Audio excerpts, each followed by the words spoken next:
आजच्या आपल्या वक्त्या आणि प्रमुख पाहुण्या राजलक्ष्मीताई देशपांडे यांचं सभामंडपामध्ये स्वागत आहे।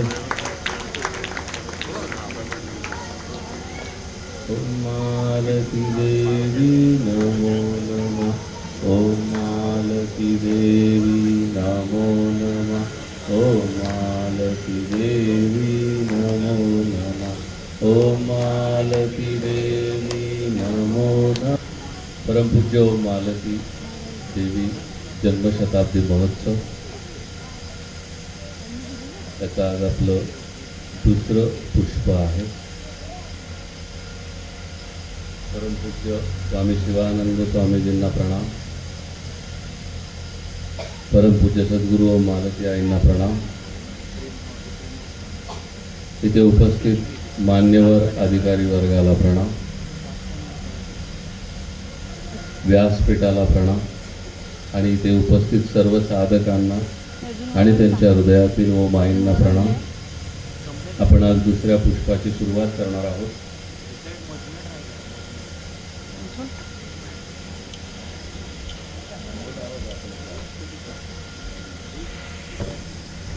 जैसे माता जी कहती है कि बरसत बरसत सद्गुरु कृपा,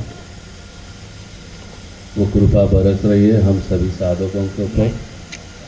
हम सभी साधकों के हृदय में माता जी का स्मरण है, माता जी की ऊर्जा है और वो जो चैतन्य है जो तपोवन में उसका हम अनुभव कर रहे हैं।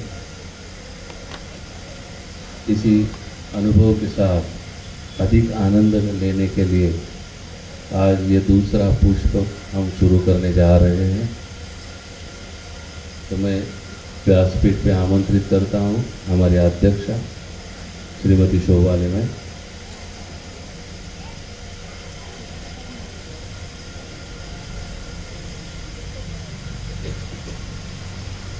जैसे कि मैंने कल कहा, आज का जो लेक्चर है, आज का जो प्रवचन है, वह हम सभी साधकों के लिए अत्यंत उपयुक्त है, जिसका कल मैंने सस्पेंस रखा है। वो थोड़ी देर के बाद सस्पेंस खुल जाएगा, तब तक थोड़ी प्रतीक्षा करें।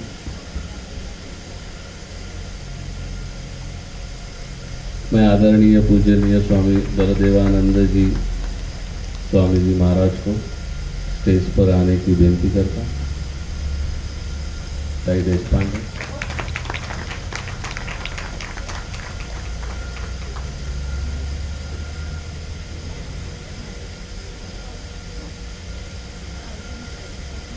इन सभी महानुभावों को प्रणाम करके अब इस कार्यक्रम को हम आगे ले जाते हैं। आज का दिन हमारे लिए बहुत ही खास है।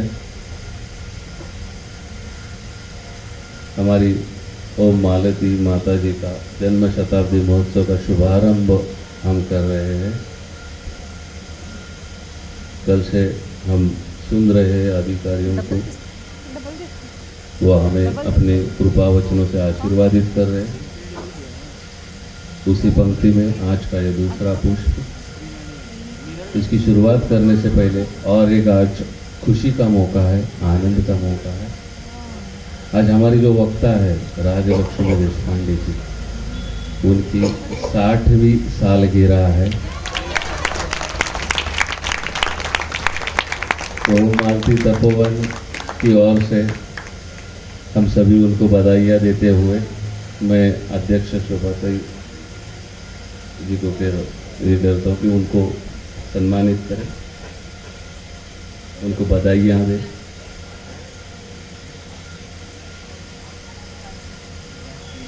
त्यांची 60 आहे पण बुद्धी प्रगती आहे।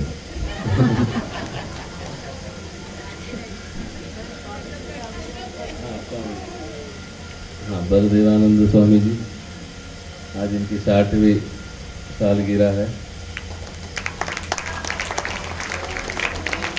Happy birthday to you.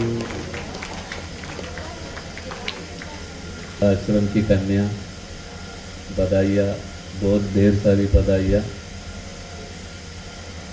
राजलक्ष्मीताई Deshpande यांना आपल्या सर्व साधकांतर्फे अनेक अनेक उत्तमोत्तम शुभेच्छा. आईंना कधी वाढदिवसाच्या शुभेच्छा जर आपण द्यायला गेलो तर आई म्हणायच्या, शुभही तुमचं आणि इच्छाही तुमच्याच.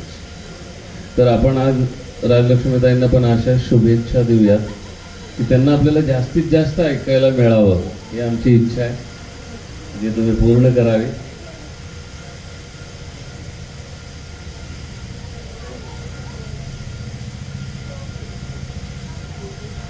तर आपण पुढच्या कार्यक्रमाकडे मी तुमचा फार वेळ घेत नाही. आपल्या वक्त्या राजलक्ष्मीताई त्या दिव्य जीवन संघाशी जन्माने जोडल्या गेलेल्या आहेत. त्यांच्या घराण्यातल्या त्या तिसरी पिढी आहे आणि आपल्यापैकी बहुतेकांना माहिती आहेत की जे थोर लेखक दिव्य जीवन संघाचे ज्यांनी स्वामीजींची सगळी पुस्तकं, शिवानंद स्वामीजींची पुस्तकं मराठीमध्ये केलेले, त्या बहरा नाईक यांच्या त्या कन्या आहेत. त्यांचे आजोबाई दिव्य जीवन संघाशी कार्यरत आहेत आणि त्यामुळेच तो वारसा, ते बाळकडू ज्याला मी शिवानंद विचार म्हणतो, तर ते शिवानंद विचारांचं बाळकडू त्यांना लाभलेलं आहे. आणि असे संस्कार होण्यासाठी खूप मोठं भाग्य लागतं. आणि दुसरं एक चांगलं हे आहे की त्यांना आपल्या ओमाईंचा सहवास खूप चांगला लाभलेला आहे. म्हणजे त्या इथे येणं म्हणजे त्यांच्या माहेरी आल्यासारखं आहे. म्हणून मी जरा एवढं मोकळेपणाने त्यांच्याबद्दल बोलण्याचं स्वातंत्र्य घेतलेलं आहे खरं तर, की कारण तो परकेपणा मला तिथे जाणवत नाही. कारण त्या आईंच्या बरोबर त्यांनी अनेक क्षण वेचलेले आहेत, त्यांनी आईंना अभ्यासलेला आहे.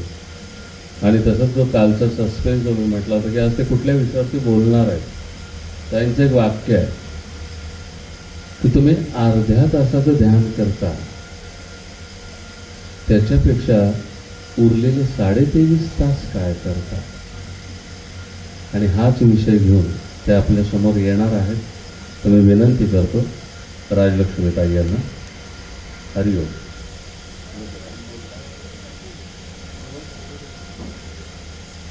ओम मालती आई.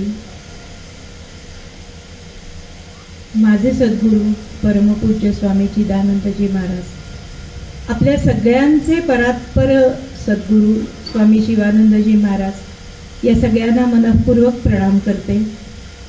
या व्यासपीठावर असलेले स्वामी बलदेवानंदजी महाराज यांना प्रणाम.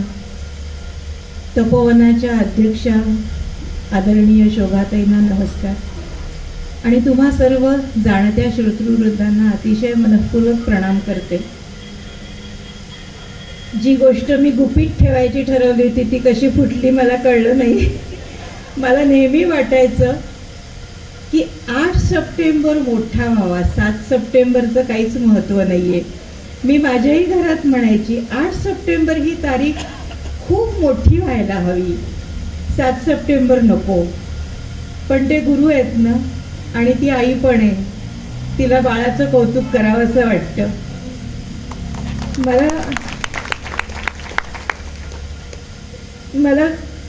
मी खूप छान तयारी करून आले होते, पण तुम्ही मला इतकं रडवलंत ना. माझ्या प्रत्येक महत्त्वाच्या प्रसंगी आईंनी काही ना काहीतरी असं केलेलं आहे. आणि हाही प्रसंग मी विचारात सुद्धा घेतलेला नसताना आलेला आहे माझ्या आयुष्यामध्ये. मला जेव्हा ताईंनी सांगितलं की 6 आणि 7 सप्टेंबरला कार्यक्रम आहे, तेव्हा मी अतिशय उत्साहानं म्हटलं होतं की अरे 3-4 सप्टेंबरला तर शनिवार रविवारी मी येऊ शकते, मी सेवा करायला येईन, आधीपासून येईन. प्रत्यक्षात घरात गौरी वगैरे असल्यामुळे मी आले उशिरा. आणि तेव्हाही माझ्या मनात 6 आणि 7ला फक्त श्रोता म्हणून किंवा फक्त त्या वेळेला काही सेवा लागली तर मदत करण्यासाठी असं यायचं होतं. हे जे सगळं कालपासूनचं कौतुक चाललंय ना, हे फार अनपेक्षित आहे, खूप अनपेक्षित आहे. आणि म्हणून मला आज असं, म्हणून माझं सगळं मनातलं गेलंच की मी जे जे काही ठरवलं होतं ना ते सगळं वाहूनच गेलं की किती कौतुक करावं एखाद्या मुलीचं आईनी. हे माझ्या घरचं कार्य आहे खरं म्हणजे. असं पाहुण्यासारखं येणं मला पटत नाहीये, पण मी का लगेच जाणार आहे याचं कारणच आता तुम्हाला कळलंय. घरी कोणीतरी वाट बघते म्हणून जाते. आईंचा पुण्याच्या तपोवनात मी जेव्हा आईंबद्दल बोलले होते तेव्हा मी आईंना शिवानंदांची मातृशक्ती असं म्हटलेलं होतं. आणि त्याला कारणही तसंच होतं. माझे आजोबा दिव्य जीवन संघाचे स्वामी शिवानंदांचे अनुग्रही खूप मोठे साक्षात्कारी असेच होते ते, पण त्यांनी सामाजिक गोष्टीमध्ये ते फार पडले नाहीत. तो वारसा माझ्या वडिलांना त्यांनी दिला. डिव्हाइन लाईफ सोसायटीची सांगली ब्रँच त्यांनी सुरू केली, पुस्तकं अनुवादित केली. पण या सगळ्यामध्ये ना आमच्या घरी कोणीही आलं, जो भी घर में आते थे वो अगर स्वामी जी की तस्वीर देखते थे, शिवानंद जी की, चिदानंद जी की, तो पूछते थे ये कौन है. किसी को भी स्वामी जी पता नहीं थे. तो मैं छोटी थी और मुझे बहुत बुरा लगता था कि अरे अपने स्वामी जी को कोई जानता नहीं है यहाँ महाराष्ट्र में. तो थोड़ा, और मैं तो महाराष्ट्र के बाहर गई नहीं थी, तो मला असं वाटायचं की अरे असं कसं, दरवेळेला कुणीतरी आलं की विचारतं हे कोण आहेत आणि मग आपल्याला ते सांगावं लागतं. मी माझ्या वडिलांनी त्यांच्या वडिलांकडून हा वारसा घेतला आणि माझी आई त्यांच्या कार्याशी अत्यंत एकरूप झाली. तिनंही डिव्हाइन लाईफ सोसायटीचं काम खूप छान केलं. आणि मला तर असं वाटतं की मी आईचं दूध पिण्याच्या वयामध्ये, म्हणजे तेव्हापासूनच त्या दुधातनंच मी डिव्हाइन लाईफ सोसायटीचे संस्कार घेतले. मैं हमेशा कहती हूँ डिव्हाइन लाईफ सोसायटी तो मेरे खून में बहती है, असं माझं हे आहे. पण हे सगळं करत असताना मला जाणवायचं की ह्या सोसायटीचे जे कोणी मेंबर आहेत ना ते सगळे पुरुष मेंबर होते. आणि आमच्या घरातलं जसं वातावरण होतं तसं सगळीकडे नव्हतं. कुणाच्याही घरच्या लोकांना फार स्वामीजींच्या कार्याबद्दल किंवा तत्वज्ञानाबद्दल फारशी उत्सुकता नव्हती. हे पुरुष लोक एकत्र यायचे, काहीतरी करायचे, बोलायचे. पुस्तकं वाचणारे सुद्धा सगळे नानांचे विद्यार्थी हे पुरुष लोक असायचे. किंवा हो, यशस्वी जीवन वाचून आम्हाला छान वाटलं, विचार सामर्थ्य वाचून छान वाटलं, हे सांगणारे सुद्धा हेच लोक होते. त्यामुळं ना खूप लोकांपर्यंत हे तत्वज्ञान फारसं पोचलेलं नव्हतं आणि स्त्रियांमध्ये तर बिलकुलच गेलेलं नव्हतं. स्वामी शिवानंद जी का तो आपको पता है, उनका व्यक्तिमत्व इतना बड़ा था कि उनका एक एक पहलू एक एक स्वामी जी को लेना पड़ा. जैसे उनका ज्ञान योग था तो वो चिन्मयानंद जी ने ले लिया और चिन्मय मिशन में सिर्फ उपनिषद, भगवत गीता आदि का अभ्यास किया जाता है. उनका हठयोग था, वो स्वामी सत्यानंद जी ने ले लिया. बिहार स्कूल ऑफ योगा में हठयोग और इसका ये अभ्यास किया जाता है. स्वामी जींचे आणखीन एक शिष्य होते स्वामी शांतानंद जी. उनको म्यूजिक और फाइन आर्ट्स, म्यूजिक और डांस में बहुत इंटरेस्ट था और वो अन्नपूर्णा गृह में सेवा भी करते थे. तो उन्होंने सेवा का एक अलग मार्ग चुना, टेम्पल ऑफ फाइन आर्ट्स ऐसा उन्होंने स्थापन किया और वहाँ म्यूजिक, डांस ये आदि सब तो सिखाया जाता ही है. लेकिन उन्होंने अन्न लक्ष्मी नाम का चेन ऑफ रेस्टोरेंट्स खोला था. अन्न लक्ष्मी मध्ये काय आहे तर तुम्ही या इथे खा, जे हवं असेल ते, तुम्हाला शक्य असेल तर पैसे द्या, नसेल शक्य तर निघून जा. खूप गरीब लोक तिथे असे येतात की ते पूर्ण पोटभर जेवतात आणि एक पैसाही न देता निघून जातात. आणि खूप श्रीमंत लोक ज्यांना ही कन्सेप्ट माहिती आहे ते लोक तिथे येतात आणि साधासा डोसा खातात आणि हजारो रुपये देऊन जातात.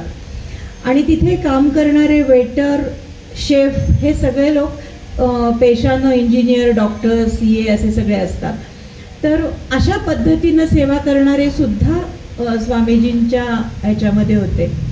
एवढंच नाही तर मी काही वर्ष छत्तीसगडला राहत होते. छत्तीसगडमध्ये बस्तर हा अत्यंत काय म्हणायचं त्याला, बदनाम भाग आहे, नक्सलाईट एरिया आहे. तिथे जायचं म्हणजे लोकांना भीती वाटते. त्या बस्तर जिल्ह्यामध्ये गुमरगुंडा नावाचा एक आदिवासी एरिया आहे आणि तिथे गौड माडिया जमात तिथे राहते. तिथला एक तरुण युवक स्वामी चिदानंदांच्या सहवासात आला आणि ते इतके बदलून गेले की तिथे त्यांनी डिवाइन लेक सोसायटीचं काम सुरू केलं. स्वामी सदा प्रेमानंद असं त्यांचं नाव आहे. त्यांनी तो भाग इतका सुधारला, इतका चांगला केला की नक्सलाईट लोकांना प्रॉब्लेम आला. खूप अज्ञान तिथे हवं असतं, त्या लोकांना प्रॉब्लेम्स हवे असतात आणि डिवाइन लेक सोसायटी तर प्रॉब्लेम सोडवायला निघाली. दुर्दैवानं त्यांची तिथे हत्या झाली नक्सलाईट लोकांच्या हातून. पण तरीही गुमरगुंडामध्ये अजूनही स्वामीजींचं काम आदिवासी लोकांमध्ये सुद्धा अतिशय जोरात सुरू आहे. या सगळ्या क्षेत्रांमध्ये स्वामीजी पोचले. स्वामीजींच्या स्त्री शिष्या पण होत्या. शिवानंदा हृदयानंदा आय स्पेशालिस्ट होता, आपल्याला माहिती आहे. डॉक्टर देवकी कुट्टी होत्या. पण या सगळ्या जणी ह्या संन्यस्त होत्या. यांच्यापैकी कुणीही गृहिणी नव्हत्या. त्यामुळं स्वामीजींचा जो काही मेसेज होता, जो काही संदेश होता, जी शिकवण होती, ती कधीच नॉर्मल गृहिणींपर्यंत पोचलीच नव्हती. की हे सगळं करताना हे कुठेतरी, जरी त्यांनी म्हटलेलं असलं की प्रपंचात राहून परमार्थ करता येतो, पण प्रपंचात राहून एखाद्या पुरुषानं परमार्थ करणं आणि प्रपंचात राहून एखाद्या स्त्रीनं परमार्थ करणं यात खूप फरक आहे. कामाचा फरक नाहीये, काम पुरुषही. कारण मी असं म्हटलं तर माझी डावी बाजू माझ्यावर खूप हल्ला करेल. तो काम तो सभी करते हैं, बहुत करते हैं, ऑफिस में करते हैं, बहुत ज़्यादा करते हैं, घर में आकर भी थोड़ा बहुत जिम्मेदारियां लेनी पड़ती है, वो तो सच है. सिर्फ एक बात का फर्क है जो बहुत बड़ा है. अगर कोई पुरुष मन में उसने ठान ली कि मैं संसार करते करते कुछ समय ये ध्यान करूँगा या ये करूँगा, तो सभी उसको सपोर्ट देते हैं. जनरली एखादा नवरा असं सगळं करत असेल तर बाई त्याला सपोर्ट करते आणि त्याला एक्स्ट्रा काही प्रूव्ह नाही करावं लागत. पण जेव्हा एखादी बाई असं करते, कारण स्त्रीचं असं आहे की ती 24 तास अवेलेबल असावी लागते. हाक मारली की ती समोर पाहिजे, मग ती भले रिकामी का असे ना, पण ती घरात पाहिजे. आणि ज्या वेळेला एखादी स्त्री असे डोळे मिटून बसेल ना, तर भाजीत मीठ कमी पडलं की ते डोळे मिटून बसणं बंद कर, आधीच नीट लक्ष दे, असं होऊ शकतं. हा विरोध होऊ शकतो. आणि म्हणून एखाद्या बाईचं संसार सांभाळून अध्यात्म करणं आणि एखाद्या पुरुषाचा संसार सांभाळून अध्यात्म करणं यात खूप मोठा फरक आहे. आणि नुसतं अध्यात्म नेमकं सोप्या वाटा तर दाखवल्याच होत्या ना आपल्याला. कुछ नहीं, तुम काम में पूरी तरह मगन हो जाओ, तुम्हारा काम ही तुम्हारा सब कुछ है, उसी में तुम्हारा मोक्ष है, सिर्फ नामस्मरण करते रहना, बस. तुम्हें और कुछ करने की जरूरत नहीं. क्यों जरूरत नहीं? क्योंकि तुम और कुछ करोगी तो हमें प्रॉब्लम आ जाएगा, इसलिए तुम्हें और कुछ करने की जरूरत नहीं. हे सगळ्यांनी सांगितलं होतं. आणि माताजी ह्या अशा पहिल्या स्त्री आहेत की ज्यांनी योग मार्ग करून दाखवला. मी बसेन तास डोळे मिटून बसेन आणि मी संसारही करेन, हे करून दाखवणारी स्त्री. म्हणून मला आईंबद्दल विलक्षण कौतुक वाटतं. दुसरं, मला बऱ्याच वेळा वाटतं आपण सगळेजण भजन म्हणतो, मुझे है प्रेम ईश्वर से, जगत छूटे तो छूट न दो, कुटुंब परिवार धनदारा, माल धन लाज लोकन की, गुरु का स्मरण करने में ये सब छूटे तो छूट न दो. मला हे भजन म्हणताना भीती वाटते. मला असं वाटतं की मी खोटं बोलतीये. तुम्ही सांगा बरं, आत्ता जर शोभाताईंनी सांगितलं की कुणीही घरी जायचं नाही, संपला तुमचा घराशी संबंध, इथेच कायम राहायचंय, किती जणी आनंदानं तयार होतील. अरे तरी एक हात वळला. बहुतेक वेळेला असं असतं की आपल्याला हे आणि ते दोन्ही हवं असतं. आपण इतके प्रामाणिक नसतो. आणि आई अशा होत्या की ज्यांनी ठामपणे प्रामाणिकपणे सांगितलं की मला माझा संसारही नीट हवाय आणि मला प्रपंचही. त्यांनी कुठेही लपवाछपवी केली नाही, कुठेही त्यांनी असा आव आणला नाही वेदांताचा.